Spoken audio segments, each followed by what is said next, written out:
Hello everyone, कैसे हो? I hope आप सभी अच्छे होंगे। तो मेरे प्यारे बच्चों, आज के टॉपिक में, आज की वीडियो में हम टॉपिक कवर करेंगे वर्ग और वर्गमूल। ठीक है, कक्षा 8 का टॉपिक है, वेरी वेरी इंपॉर्टेंट है बच्चों। अब देखो बच्चों, आपको ही समझना है कि वर्ग और वर्गमूल क्या है। मैं आपको बताऊंगा, तो आपको धीरे धीरे इन चीजों को समझना है। ठीक है, चलिए पहले तो हम समझेंगे कि वर्ग होता क्या है। ठीक है, वर्ग को वैसे इंग्लिश में क्या बोलते हैं बेटा? स्क्वायर बोलते हैं। ठीक है, देखिए जो वर्ग है वो ऐसी संख्या जिसको हम उसी संख्या से गुणा करते हैं। मान लीजिए मुझे 2 का वर्ग निकालना है। ठीक है, किसका निकालना है? 2 का। तो इसका मतलब है कि इस संख्या को मैं दोबारा गुणा करता हूँ, यानी किसी भी संख्या को उसी संख्या से 2 बार गुणा करना क्या कहलाता है? आपका वर्ग कहलाता है। तो ये 4 जो है वो 2 संख्या का क्या है बेटा? वर्ग है। 4 जो है वो 2 संख्या का क्या है बेटा? वर्ग है। चलिए, वर्ग तो समझ में आ गया बेटा, वर्ग क्या है। अब हम समझेंगे कि पूर्ण वर्ग होता क्या है। पूर्ण वर्ग, यदि m बराबर n स्क्वायर है, जहां m और n एक प्राकृत संख्या है। तो बेटा पहले हम समझ लेते हैं प्राकृत संख्या क्या होती है। यानी ऐसी संख्या जो आपकी 1 से स्टार्ट हो, यानी आपकी जो गिनती है वो प्राकृत संख्या है। गिनती जो है वो क्या है? प्राकृत संख्या है। अब प्राकृत संख्या कहाँ से स्टार्ट होती है बेटा? 1 से स्टार्ट होती है। 1 2 3 अप टू इस तरीके से चलती रहती है आपकी संख्याएं। तो ये जो संख्याएं हैं आपकी वो क्या है? प्राकृत संख्या है। तो यदि m बराबर n स्क्वायर है, m यानी यहाँ प्राकृत संख्या होगी आपकी, और n स्क्वायर यह भी प्राकृत संख्या होगी। जैसे कि यहाँ पे जो m का मान जो है वो आपका 2 मान लीजिए। ठीक है, या m का मान जो है वो आपकी क्या है? पूर्ण वर्ग मान लीजिए। जैसे 4 आपका कोई m है और n क्या है आपकी? n इंटू n 2 है। तो 2 और जो 4 जो है ये आपकी कौन सी संख्या है? प्राकृत संख्या है। यानी हमने ये 2 और 4 प्राकृत संख्याओं में से ही लिया है। तो ये तो क्लियर होगा बेटा कि प्राकृत संख्या क्या है? जो गिनती 1 से स्टार्ट होती है। तो n इंटू n, ये जो n इंटू n स्क्वायर है, यानी ये है कि अगर यहाँ कोई संख्या है तो उस संख्या को हम उसी संख्या से 2 बार गुणा करते हैं, तो वो संख्या क्या निकलती है? आपकी वर्ग संख्या निकलती है।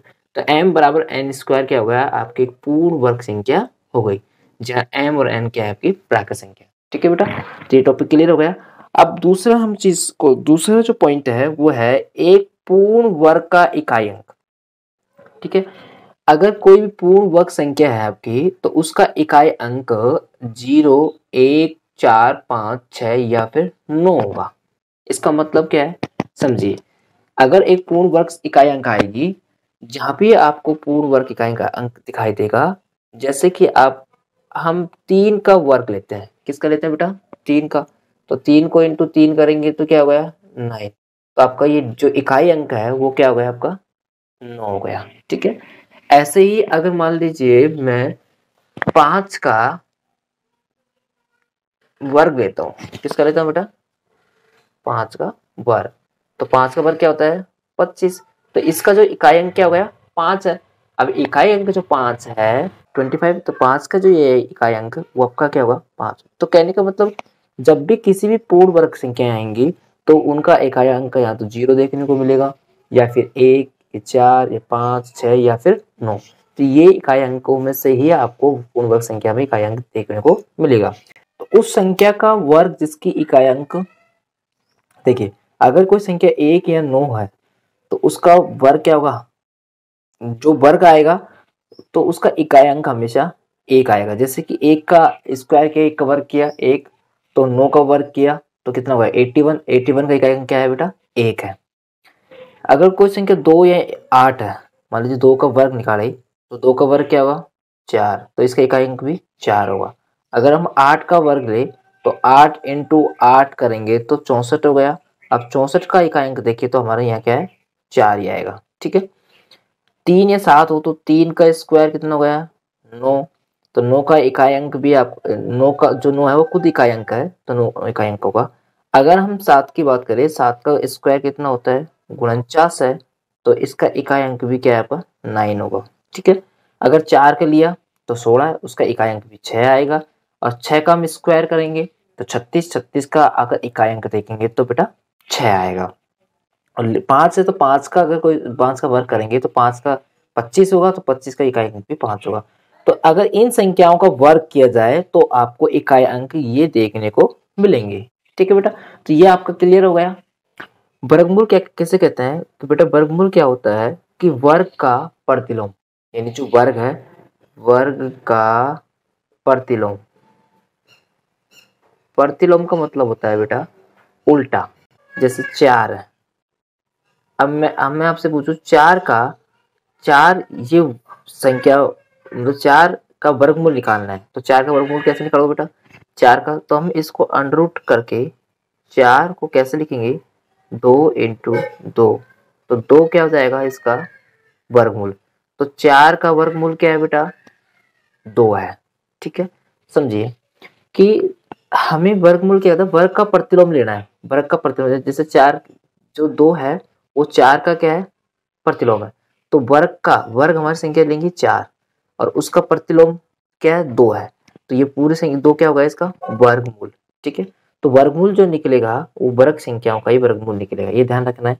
वर्गमूल जो निकलेगा वो वर्ग संख्याओं का ही निकलेगा और वर्ग का प्रतिलोम ही आपका वर्गमूल होता है। ठीक है, और वैसे इस वर्गमूल को हम रूट एक्स से दिखाते हैं, रूट एक्स से इसको रिप्रेजेंट करते हैं वर्गमूल को। ठीक है, एक एग्जांपल से समझते हैं। 9 आपकी एक वर्ग संख्या है, इस वर्ग संख्या का हमें क्या निकालना है वर्गमूल निकालना है। तो इसको मैं वर्गमूल के लिए इसको अंडर रूट में डालूंगा, अंडर रूट मतलब होता है वर्गमूल। ठीक है, तो वर्गमूल निकालने के लिए क्या करेंगे कि इस संख्या को हम टुकड़ों में तोड़ना है, तो इसको टुकड़े में तोड़ना है और 2 बार लिखना है। तो जैसे 3 इंटू 3 किया, 3 किया 9।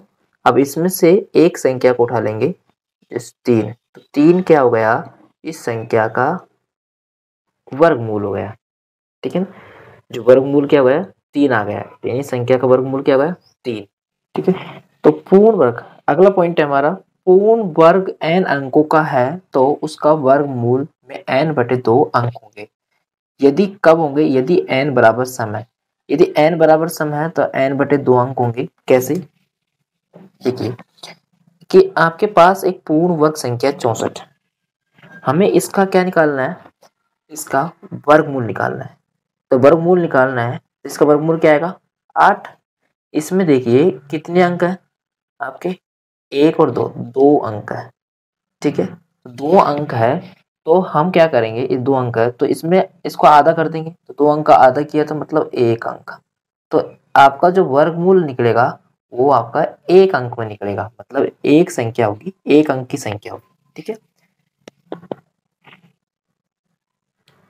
यदि n विषम हो तो, ठीक है, जैसे कि एक एग्जांपल समझते हैं कि 121 आपकी पूर्ण वर्ग संख्या है, इसका अंडरूट निकालेंगे तो क्या होगा आपका 11। 11 का वर्गमूल, 11 का वर्ग क्या होता है 121, 121 का वर्गमूल क्या होगा 11। अभी 11 होगा तो देखिए इसमें कितने अंक है, इसमें 3 अंक है। कितने अंक है 3। जब 3 अंक आए तो मतलब 3 क्या है आपका विषम, विषम होगा। तो विषम होगा तो हम क्या करेंगे 3 में 1 जोड़ेंगे और 2 का भाग देंगे, 3 1 4, 4 में 2 का भाग दिया तो यानी 2।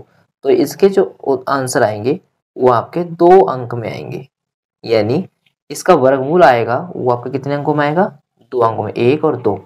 ठीक है, जब 3 अंक हो और 3 अंक क्या होता है आपका विषम है, 3 अंक क्या है विषम है, तो विषम में अगर अंक है तो उसका जो उत्तर आएगा उसमें 1 जोड़ के हम हल करते हैं, यानी इस सूत्र से हम इसको निकाल लेते हैं। ठीक है, अब अगला पॉइंट क्या है कि अंत में शून्य विषम है तो एक पूर्ण वर्ग नहीं है। इसका मतलब क्या है, जैसे कि शून्य विषम है 1 और 0, 1 विषम हो गया, 1 विषम है, 0 1 ही है, विषम है, इसका मतलब क्या हो गया कि ये पूर्ण वर्ग संख्या नहीं है। अगर मैं 3 हमारे पास विषम है 1 2 3, तो 3 अंक है, शून्य 3 अंक है और 3 क्या है आपकी विषम संख्या, इसका मतलब इसका क्या नहीं निकलेगा, इसका वर्गमूल नहीं निकलेगा, यानी पूर्ण वर्ग नहीं है, इसका मतलब ये संख्या पूर्ण वर्ग नहीं है। ठीक है, तो बच्चों समझ में आ गया आज का टॉपिक। ठीक है, तो आप हमारे चैनल पर हैं तो चैनल को जरूर सब्सक्राइब करें, वीडियो को लाइक करें। ऐसा नहीं, मैं आपके लिए और भी इसमें कॉन्सेप्ट और ढूंढ के लाऊंगा बेटा, आपके ही एनसीईआरटी से ही, एनसीईआरटी से बाहर के नहीं है, यहीं से छोटे छोटे जब ये आपके कॉन्सेप्ट क्लियर हो गए बेटा, तो पक्का है कि आप जितने भी इससे संबंधित हैं, वर्ग और वर्गमूल से संबंधित जितने भी प्रश्न होंगे आपके वो सीधे इजिली हल हो जाएंगे।